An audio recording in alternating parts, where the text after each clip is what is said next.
नमस्कार। आज हम लोग जिस टॉपिक के बारे में पढ़ेंगे वो क्या है, मुगल एम्पायर है। ठीक है ना। हम लोग पिछले क्लास में हम लोग क्या पढ़े थे, मुगल साम्राज्य के उदय मतलब उसका स्थापना भारत में कैसे हुआ। ठीक है।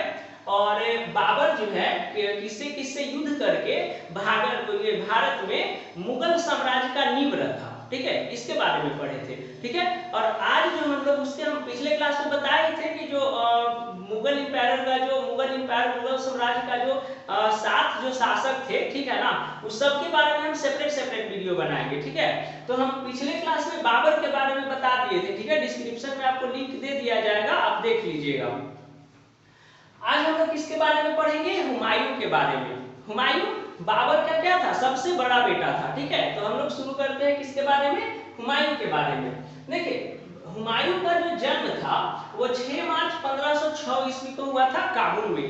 हुमायूं का जन्म कब हुआ था, 6 मार्च 1506 ईस्वी में काबुल में। माता का नाम था इनका महान बेगम। इनके माता का नाम क्या था, महान बेगम। हम बताए थे पिछले क्लास में हिस्ट्री का कि बाबर की कुल 11 पत्नी थी। ठीक है, जिसमें बाबर जो है सबसे बड़ा बेटा था। तो बाबर जिनके गर्भ से जन्म लिए उनका नाम क्या था, महान बेगम था। अब राज्याभिषेक हम बताए थे कि जो हुमायूं जो था वो 48 साल की उम्र में मर जाता है ना। तो उसके बाद जो है पहले क्या था, राजा का बेटा ही राजा बनता और सबसे बड़ा बेटा ही राजा बनता था। तो हुमायूं सबसे बड़ा था, इसलिए बाबर के मरने के बाद 48 साल में जब बाबर मर गया तो बाबर के मरने के बाद हुमायूं का राज्याभिषेक कब किया गया, 30 दिसंबर 1530 ईस्वी को। चलिए अब देखिए, ये जो है हुमायूं क्या बन गया, राजा बन गया। देखिए इतिहास में हुमायूं को एक बहुत ही अभागा राजा कहा जाता है। अभागा मतलब समझते हैं, मतलब अपना जो है लिमिटेड एरिया को वो क्या किया, एक्सपेंड किया। अपने साम्राज्य को जो है वो बहुत अधिक एक्सपेंड नहीं कर पाया, बहुत अधिक विस्तार नहीं कर पाया। ठीक है, वो क्या था मतलब, और राजा के तुलना में मुगल साम्राज्य में जितना जो भी शासक हुए, जैसे क्या हुआ, बाबर था, उसके हुमायूं, उसके बाद अकबर था, जहांगीर था, शाहजहां था, औरंगजेब था, ये सब क्या था, बहुत साम्राज्य का अपना विस्तार किया। लेकिन उन सब की तुलना में सबसे जो कम ये किया, अपने साम्राज्य का विस्तार किया, वो कौन था, हुमायूं ही था। ठीक है ना। तो देखिए हुमायूं के राजा बनने के बाद हुमायूं का सबसे पहला जो युद्ध था वो क्या था, कलिंजर का युद्ध था। किसका युद्ध था, कलिंजर का युद्ध था। ठीक है ना। कलिंजर का आक्रमण 1531 ईस्वी में होता है। देखिए ये जो है हुमायूं जो है कलिंजर पर आक्रमण क्यों करना चाहता है, वो करना चाहता है ताकि गुजरात के शासक जो बहादुर शाह जो गुजरात का जो शासक था उसके शक्ति को रोकने के लिए, मतलब हम बताए थे ना आपको कि इब्राहिम लोदी और बाबर के बीच में जब 1526 में पानीपत का युद्ध हुआ, उसमें बाबर का क्या था, मात्र 13,000 सैनिक ही इब्राहिम लोदी की 1,00,000 सैनिक को हरा दिया था। क्यों, क्योंकि बाबर के पास तोप वगैरह था। तो अब वही तोप और अपने हथियारों में जो है कौन, गुजरात का जो शासक था बहादुर शाह, वो भी अपने सेना में तोप वगैरह को शामिल करने लगा, जिससे उसकी शक्ति क्या है, बढ़ने लगी। अब पहले के राजा को ज्यादा चिंता रहता था कि अगर किसी भी दूसरे राजा का अगर शक्ति दिल्ली सल्तनत के राजा से ज्यादा हो जाएगा तो क्या होगा, वो उसको हटा के वहां पे वो कब्जा कर लेगा, वो दिल्ली सल्तनत का राजा बन जाएगा। ठीक है, तो वो उसको गुजरात के शासक बहादुर शाह के शक्ति को रोकने के लिए, ठीक है ना, कलिंजर पर आक्रमण किया था 1531 ईस्वी में। अब देखिए जब कलिंजर पर आक्रमण करने जा रहा था कौन, हुमायूं, तब इसको सूचना मिलता है कि अफगान का जो सरदार है कौन, महमूद लोदी। अफगानों का जो सरदार है कौन, महमूद लोदी, वो क्या आ रहा है, जौनपुर आ रहा है। किस पे आक्रमण के लिए, बिहार से जौनपुर आ रहा है आक्रमण करने के लिए। ठीक है ना। ठीक है, जब ये कलिंजर पर आक्रमण करने जा रहा था तो किसको, ये हुमायूं को ये सूचना मिलता है कि अफगान का सरदार महमूद लोदी जो है जौनपुर आ रहा है बिहार से आक्रमण करने के लिए। ठीक है, तो हुमायूं जो है कालिंजर के जो उस समय के जो राजा थे उससे कहता है कि हम आप आक्रमण नहीं करेंगे, आप उसके बदले क्या दे दीजिए, हमको कुछ धन दे दीजिए, हम उसको लेके चले जाते हैं। तो जो कालिंजर के जो राजा थे वो समझते थे कि अगर हम हुमायूं से क्या करेंगे, युद्ध करेंगे, तो मेरा युद्ध में बहुत क्या होगा, हानि होगा। उससे अच्छा है कि अपना सैनिक को बचाने के लिए और जान माल को बचाने के लिए क्या कर दिया जाए, इसके मांग को पूरा कर दिया जाए। उसको क्या कर दिया, कुछ धन दे दिया और वो वापस चला गया। ठीक है, चलिए अब आगे है, आते हैं दोहरिया का युद्ध। दोहरिया का युद्ध जो हुआ था कब हुआ था, 1532 ईस्वी में। ये हुआ था किसके किसके बीच, हुमायूं और महमूद लोदी के बीच में। ये महमूद लोदी जो अफगान शासक आ रहा था ना किस पे, हुमायूं पे आक्रमण करने बिहार से जौनपुर। तो दोहरिया नामक जगह पे एक युद्ध होता है जिसको हम लोग दोहरिया के युद्ध के नाम से जाना जाता है। दोहरिया का युद्ध किसके किसके बीच में होता है, हुमायूं और महमूद लोदी के बीच में। इसमें हुमायूं का जीत होता है और महमूद लोदी का हार होता है। देखिए हम एरो ऊपर करके दिखाए हैं, दैट मींस ये जीतने का निशानी है, और ये नीचे करके दिखाए हैं, दैट मींस ये हारने का निशानी है। ठीक है, चलिए क्लियर हो गया। अब देखिए इसके बाद चलते हैं चुनार का घेरा। चुनार का घेरा समझते हैं, चुनार ये अभी अभी फिलहाल में ये यूपी ये जो जगह है चुनार, ये फिलहाल अभी यूपी में है। ठीक है ना, चुनार का घेरा यहाँ पे ये किसके, जो चुनार का जो दुर्ग था, जो किला था, चुनार का किला बहुत फेमस है जी। ठीक है ना, बहुत फेमस है। ठीक है ना, हम मतलब अभी काशी गए थे ना, तो मतलब वहां पे चुनार भी गए थे। ठीक है ना, तो उसका मतलब उसका वीडियो है मेरे पास, कभी डाल देंगे। ठीक है ना, देखिए इसमें कहता है चुनार का घेरा जो है उस समय किसके अंदर में था, शेर खां के अंदर में था। किसके अंदर में था, शेर खां के अंदर में। वही शेर खां जो बाद में शेरशाह सूरी बन जाता है। ठीक है ना, बहुत पावरफुल शासक था ये। किसके बीच में, ये चुनार का जो किला था, चुनार का जो दुर्ग था, किसके अंदर में था, शेर खां के अंदर में था। और ये जो है मुगल बादशाह के अंडर में नहीं आता था, यानी कि मुगल सल्तनत इस पर अभी अधिकार नहीं किए हुए था। तो हुमायूं जो है चुनार का घेरा, चुनार का जो दुर्ग है, चुनार का जो किला है, उसका लगभग 4 महीना घेराबंदी किया। ठीक है ना, उस पे अपना आक्रमण करने के लिए और उस पे अपना अधिकार जमाने के लिए। तो उस समय वो किसके अंडर में था, शेर खां के अंडर में था। कौन, किला, चुनार का जो किला था, चुनार का जो दुर्ग था, शेर खां के अंडर में था। ठीक है, तो शेर खां जो है मतलब बहुत बड़ा कूटनीतिज्ञ था। वो नहीं चाहता था कि हम हुमायूं से युद्ध करके अपना सेना को, अपना धन को बर्बाद करें। ठीक है ना, इसीलिए वो क्या करता है कि हुमायूं के जो अधीनस्थता है वो स्वीकार कर लेता है। ठीक है ना, वो मान लेता है कि ठीक है हम मुगल एम्पायर के नीचे हैं, मतलब उसके जो अधीनस्थता है वो स्वीकार कर लेता है, यानी कि जो मुगल सल्तनत के अंडर में अब शेरशाह सूरी है। ठीक है ना, ये मान लेता है। ठीक है, और बदले में क्या करता है, कहता है कि ये जो किला है, कौन सा किला, चुनार का जो किला है, चुनार का जो दुर्ग है, वो हमारे अंडर में रहने दे। ठीक है, कौन, हुमायूं और शेरशाह सूरी के बीच में एक एग्रीमेंट होता है, एक संधि होता है कि ठीक है हम आपका क्या है, हम आपके अधीनता को स्वीकार करते हैं। क्यों, क्योंकि शेरशाह नहीं चाहता था कि अपना संसाधन, अपना सैनिक, अपना धन दौलत युद्ध में बर्बाद कर दे। ठीक है ना, वो युद्ध में हानि हो उसका धन दौलत का और उसका संसाधन का, उसका सैनिक का। ठीक है, इसलिए वो मुगल के क्या है अधीनस्थता को स्वीकार कर लेते हैं, लेकिन कहते हैं कि ये जो दुर्ग जो है, चुनार का जो दुर्ग है, चुनार का जो किला है, वो उसके अंडर में रहने दे। इसके बदले में जो है क्या होता है, मुगल किसी तरह से मान जाता है। ठीक है ना, देखिए शेरशाह जो शेर खां था वो कभी नहीं चाहता था कि मतलब वो क्या है मुगल बादशाह के अधीनस्थता को वो क्या करे, स्वीकार करे। लेकिन क्या था उसका एक सोचा समझा राजनीति था। ठीक है ना, कि वो उस समय क्या किया कि हुमायूं के बातों को माना और उसकी अधीनस्थता को स्वीकार कर लिया, लेकिन मन ही मन क्या चाहता था, वो किसी तरह भारत से मुगल एम्पायर को, मुगल संप्रदाय को, मुगल साम्राज्य को हटा देना चाहता था। ठीक है, देखिए जब संधि हुआ तो सूरी का जो बेटा था, सॉरी शेरशाह सूरी बना नहीं है, यहाँ शेर खां लिख देते हैं। ठीक है, शेर खां का जो बेटा था कुतुब खां, ठीक है ना, शेर खां का जो बेटा थे कुतुब खां, वो 500 अफगान सैनिक मतलब अपने 500 सैनिकों के साथ मुगल सेना में भेज दिए, ठीक है ना, उनके भरोसा को जीतने के लिए, ठीक है। बहुत सारे युद्ध में जो है शेरशाह सूरी जब अधीनस्थता स्वीकार किए, तो अधीनस्थता स्वीकार करता है तो क्या होता है, उसको जो जो दिल्ली सल्तनत का जो राजा है उसको क्या करना पड़ता है, अगर उसका अधीनस्थता आप स्वीकार कर लिए हैं तो उसको युद्ध में क्या भेजना पड़ता है, अपने आपका जो सेना है वो उसका यूज करेगा, ठीक है ना, आपको एक स्पेसिफिक टैक्स लेता था, ठीक है, कर लेता था और उसका सेना का यूज करता था। तो बहुत सारे युद्ध में क्या है सैनिक मदद ये करते रहे, ठीक है ना, कर भी दिए। और क्या था, ये जो अपना शेर खां जो है अपने बेटे कुतुब खां को मुगल सैनिक में इसलिए भेज दिए ताकि मुगल सैनिक का हुमायूं के सैनिक का क्या क्या कमजोरी है, ठीक है ना, उसके बारे में जान सके, ठीक है। कोई भी दुश्मन को हराना है तो दुश्मन की कमजोरी को पकड़ना ना पड़ेगा, जब तक दुश्मन के मेन कमजोरी को आप नहीं पकड़िएगा तब तक उसको हराना क्या होता है, बहुत मुश्किल होता है, ठीक है।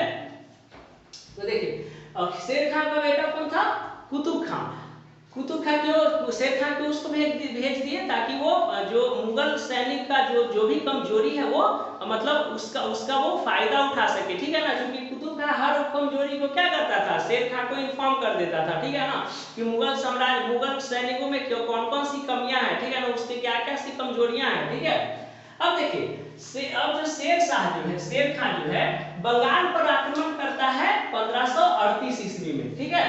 यहाँ पे देखिए 1532 ईस्वी में शेर खां जो चुनार का घेरा में क्या है, चुनार का घेरा का जो संधि होता है, ठीक है ना, उसमें जो है शेर खां मान लेता है अधीनस्थता मुगल का, लेकिन उसके विरुद्ध मुगल के विरुद्ध ही बंगाल पर आक्रमण कर देता है 1538 ईस्वी में।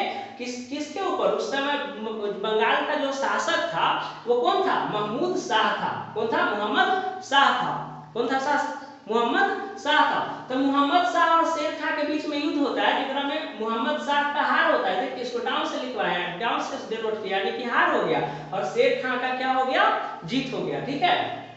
और शेर खां का जो है हरजाना के रूप में मोहम्मद शाह से 13,000 दिनार वसूलता है, समझ में आया।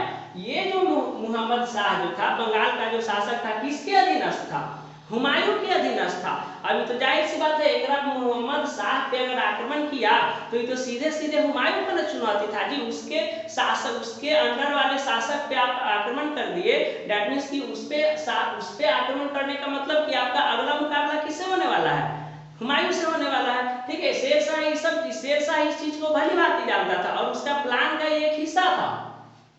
आगे जो है 13,000 दिनार वसूलने करने के बाद वो अपने क्या है, शेरशाह जो है अपना सैनिक को बहुत स्ट्रांग बनाया, अपने संसाधनों में वृद्धि किया और सैनिक पे सबसे ज्यादा खर्च किया। वो जानता था कि युद्ध जीतने का एकमात्र रास्ता क्या है, अपने सैनिक में वृद्धि कीजिए।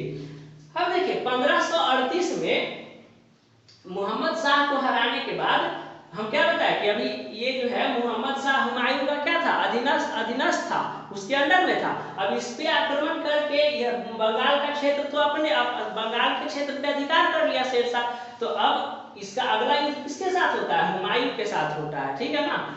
चौसा की लड़ाई जो 1539 ईस्वी में लड़ा गया, चौसा की लड़ाई 1539 ईस्वी में लड़ा गया, किसके किसके बीच में, हुमायूं और शेर खां के बीच में। इस युद्ध में हुमायूं का बहुत बुरी तरह से हार होता है, बहुत एकदम बुरा हारता है, ठीक है ना।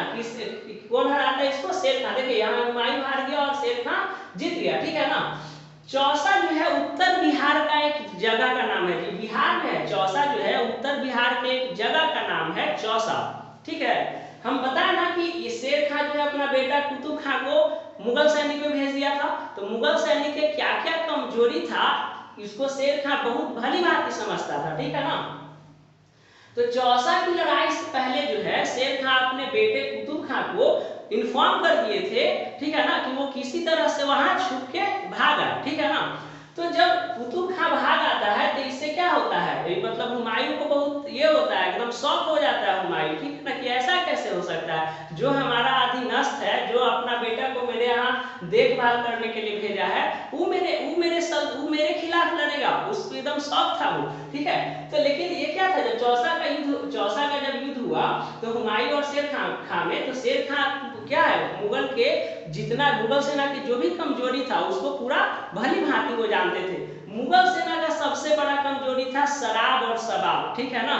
तो जब गंगा के किनारे ये लोग पहुंचा तो ठीक है, शेर खां जो है शराब और शबाब का पूरा जोरदार व्यवस्था कर लेता, ठीक है। तो वो सब युद्ध करने से पहले जो है रात में, बरसात का दिन था, ठीक है, बरसात का दिन, बरसात का जो सीजन चल रहा था, मौसम चल रहा था, तो जब हुमायूं का जब सेना शराब और शबाब में जब डूबा था तो रात ही में अचानक हमला करवा दिए। कौन? शेरशाह हुमायूं के जो सेना था उस पे एकदम अचानक हमला करवा दिए भरी बरसात में, ठीक है। भरी बरसात में लड़ाई होती है, आक्रमण करवा दिए। कौन? शेर खां हुमायूं के सेना पे। हुमायूं का सेना पी के इतना टून था, ठीक है, कि उससे सही से क्या धनुष नहीं पकड़ा जा रहा था, तीर नहीं पकड़ा जा रहा था, इतना पी के टून था, समझिए। और इस युद्ध में जो है शेर खां जीत गए, ठीक है ना। और यहाँ से शेर शाह जीत गए, तब वो अपना जो है शेर खान को उपाधि को त्याग दिए, खान के टाइटल को हटा दिए और उपाधि क्या धारण किए? सूरी। क्या उपाधि धारण किए? सूरी। और इस तरह से शेर शाह सूरी का उदय हुआ। अब इस चौसा की लड़ाई के बाद उन्होंने सूरी वंश की स्थापना, सूर वंश की स्थापना की। किसकी स्थापना की? सूर वंश की स्थापना की।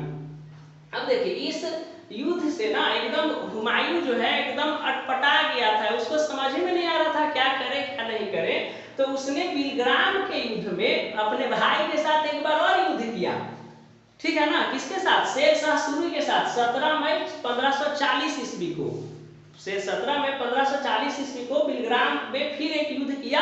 किसके साथ? शेर शाह सूरी के साथ। इसमें उसका भाई भी मारा गया, ठीक है। और यहाँ पे मुगल साम्राज्य क्या हो जाता है? समाप्त हो जाता है। मुगल साम्राज्य जो है 1540 ईस्वी में शेर शाह सूरी, बिहार का बहादुर शेर, क्या है, मुगलिया को क्या करता है? हटा देता है, एकदम हिंदुस्तान से भगा देता है, ठीक है। अब मुगल तो क्या हो गया, यहाँ से समाप्त हो गया। अब जो क्या है वो सिंध की ओर चला जाता है और शरणार्थी का जीवन गुजारने लगता है, घुमंतु के तरफ। एक देखिए, जब शेर शाह सूरी जो जब सूर वंश की स्थापना किया तो जाहिर सी बात है कि कोई भी देश, कोई भी राजा हो, ठीक है, वो क्या चाहता है, कोई भी देश का जो हो राजा का बेटा राजा बनता है, ठीक है, लेकिन उस राजा के दावेदार बहुत सारे लोग होते हैं, ठीक है ना। तो इसी तरह से सूर वंश धीरे धीरे 15 साल में कमजोर हो गया, मात्र 15 साल में कमजोर हो गया। इससे आप यही समझ सकते हैं कि सरहिंद का जब युद्ध हुआ, कब? 22 जून 1555 ईस्वी को सरहिंद का युद्ध हुआ। 22 जून 1555 ईस्वी को वो किसके बीच हुआ? सिकंदर सूर। ये सूर वंश का छठा संस्थापक था, समझ रहे हैं। 15 साल में छठा संस्थापक था, समझिए राजगद्दी के लिए लोग कितना अपने में लड़ा होगा, ठीक है। तो सिकंदर सूर जो है, और क्या सिकंदर सूर के और हुमायूं के बीच में एक युद्ध होता है, सरहिंद का युद्ध, ठीक है ना। किसके बीच में होता है? सिकंदर सूर और हुमायूं के बीच में एक युद्ध होता है, सरहिंद का युद्ध, जिसमें सिकंदर सूर हार जाता है और हुमायूं का जीत होता है। हुमायूं ये युद्ध करता है बैरम खां के नेतृत्व में, ठीक है। बैरम खां बैरम खां का हुमायूं के साथ ज्यादा नहीं है रिलेशन, ठीक है ना, वो ज्यादा इसके साथ नहीं रहा। उसका जब अशोक का अगला जो पढ़ाएंगे, सॉरी अकबर के बारे में जब पढ़ाएंगे, तब बैरम खां का जो है बहुत सारा आपको देखने को मिलेगा, उसका एक्टिविटीज क्या, वो क्या क्या मतलब अकबर के कौन कौन से युद्ध में उसका साथ दिया और उसको विजय करवाया, ठीक है ना। तो ये जो है सिकंदर सूर हार गया, कब? कौन सा युद्ध में? सरहिंद के युद्ध में 1555 ईस्वी में। किससे? हुमायूं से। क्योंकि सूर वंश कमजोर हो गया था तो हुमायूं को लगा कि अब हम अपना खोया हुआ साम्राज्य फिर से वापस पा सकते हैं, ठीक है। तो वही सरहिंद का युद्ध में 22 जून 1555 ईस्वी को युद्ध किया। किसके साथ? सूरी वंश के छठे संस्थापक, छठे वंश कौन थे? सिकंदर सूरी से लड़ाई किया और इसमें सिकंदर सूर हार गया, ठीक है। लेकिन ये जो है जो दोबारा जो भारत का जो सल्तनत पाया, दिल्ली का जो सल्तनत पाया, उसको रास नहीं आया। वो एक लाइब्रेरी में क्या होता है, उसके 1 साल बाद क्या होता है कि लाइब्रेरी में क्या होता है, लाइब्रेरी के सीढ़ी से उतरते हुए उसका पैर फिसलता है और गिर जाता है और वहीं पे क्या हो जाता है, मर जाता है, ठीक है ना। तो इस तरह से क्या हुआ, हुमायूं का मृत्यु हो जाता है 1556 ईस्वी में। इसकी मृत्यु दिल्ली में होता है और ये दिल्ली में ही इसको दफनाया जाता है। ठीक है, तो आज हम लोग क्या समझे, बाबर के बाद जो हुमायूं था, हुमायूं के बारे में हम लोग आज जाने। अगले जो हम लोग क्लास में पढ़ेंगे वो बाबर के बाद हुमायूं, हुमायूं के बाद इसका मुगल साम्राज्य का जो अगला शासक था अकबर, उसके बारे में पढ़ेंगे। ठीक है, जय हिंद।